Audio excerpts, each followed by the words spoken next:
Thank you very much, first of all, for coming out. You have no idea how lucky you are to have an event like this. Back when I went to school in the olden days at MacCormac, we did not have events like this, which I thought would have been very helpful. As you guys can see in the program, I did graduate in 1993, so that's pretty much aging me. I think I'm approaching my 20th anniversary. Is that yeah, so I went to MacCormac right out of high school. And a lot of people don't know is that when what got me interested in MacCormac College actually was that I was wanting to become a court reporter. Yes. But of course, you know, circumstances arise in your life that you have no control over, and in my senior year of high school, I became pregnant. So I knew that by pursuing a court reporting program, which I know can be very intense, and you have to practice a lot, and have to keep up with your speeds, I decided to continue at MacCormac. I really liked what MacCormac had to offer as a school and in total, that I decided to switch a different program, which was paralegal. I wanted to remain in the law field. And it eventually worked out because I figured if I went to paralegal, at that point I started even thinking higher. And I thought, well, you know, I want to become a lawyer. Let me first work as a paralegal. See if I like it. You know, a lot of people, you know, you might go in the program and you realize afterwards you don't like it, and I didn't want to invest time and money and sacrifice into law school if I didn't think it was something I wanted to pursue. So I don't know if many of you know this or not, but MacCormac, back when I attended, had two campuses. At that time I attended the Elmhurst campus, which was a suburban campus, and that's where I completed my paralegal associate's degree. At that time, by the time I graduated MacCormac, my daughter was 2 years old. At that point, MacCormac actually helped me get a job with a law firm downtown, and I worked there for a little bit, took a break from going to school, and I decided to go back to school, which is when I attended Loyola University Chicago, majored in criminal justice. I received my Bachelor's of Science degree there. And then I hit a snag in my education because I wanted to go to law school. Chicago has 6 law schools alone here. So I thought, oh, you know, I'll just apply and get into one of the schools. I was already working with the state's attorney's office as support staff. However, I did not get into any of the law schools in Chicago. I knew there was a school in Michigan that was kind of easy to get in, and they had a weekend program. So I figured, you know, if I want to go to law school, if I want to become a lawyer, that's the only way I had to do it. Unfortunately, I couldn't move to Michigan. I knew no one in Michigan. I couldn't bring my daughter there who was going to help me take care of her.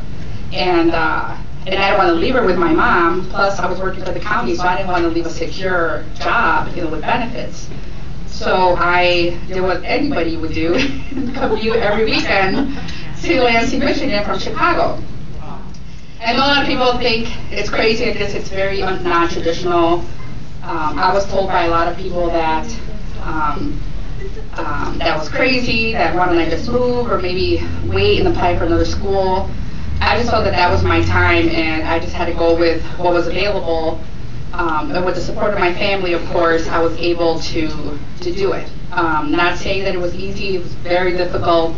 I looked like death the first year. I did, just because I was working full time and trying to still be a mom to my daughter, and then law school is just, it's crazy. I mean, I only advise people to go to law school if you really want to be there. You have to really want to be there, because sometimes I just wanted to quit, right? I mean, it's just awful sometimes. So once I completed my studies at, and it's called Thomas Cooley in Lansing, Michigan, I was able to graduate, took the bar exam, and I still working with the state's attorney's office. I was able to work now with them as an assistant state's attorney. I currently work in the community justice unit.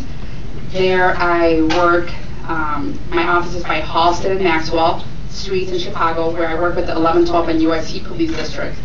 I work with local community groups. I give presentations on domestic violence or any topics that they need. We also do presentations to senior homes on senior scams. We work a lot with the schools, educating kids against gun violence, gangs, bullying, which is a huge issue right now with young kids.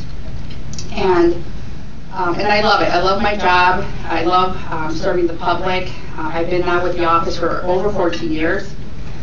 As an attorney for 5 years.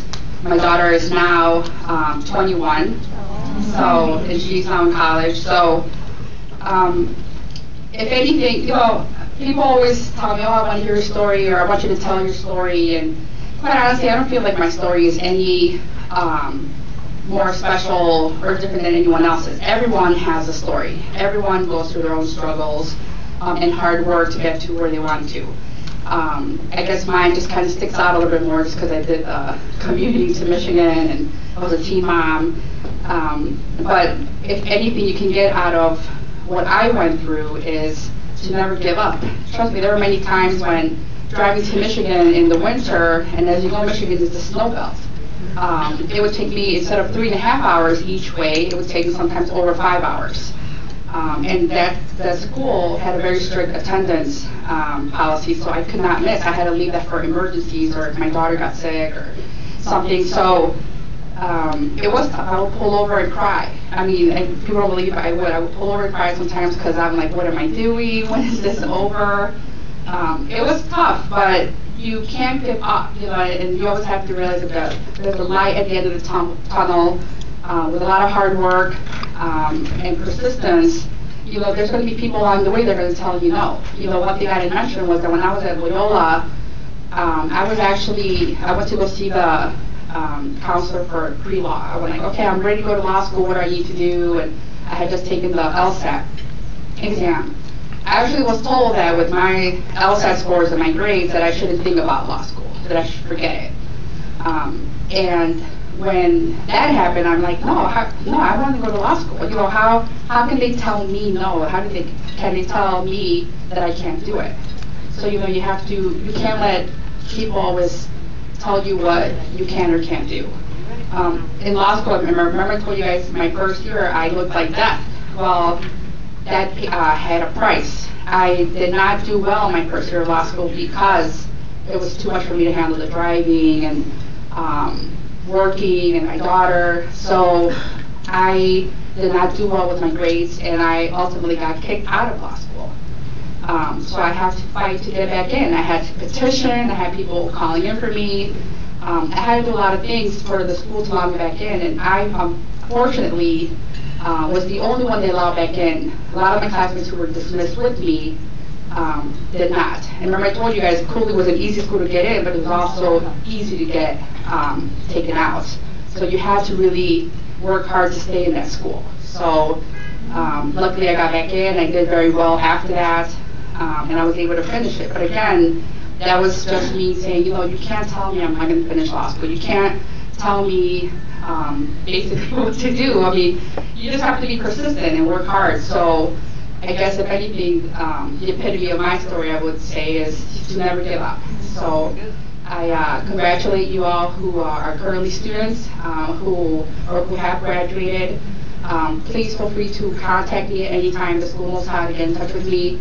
I would love to. I've always loved mentoring people to help them out. That's what helped me. A lot of us don't have family members who are professionals. I didn't have lawyers in my family or doctors or anything, so I had to rely on other people. I was first generation Mexican in the family, so it's not like my mom knew how I was supposed to get in college, even though she was very supportive of it. But she didn't know. I mean, she came from Mexico, so I had to go to other people who were willing to mentor me. So that's very helpful. I also suggest you find someone to get you through the process of whatever it is that you want to do. Thank you, and I hope you enjoy the rest of your evening.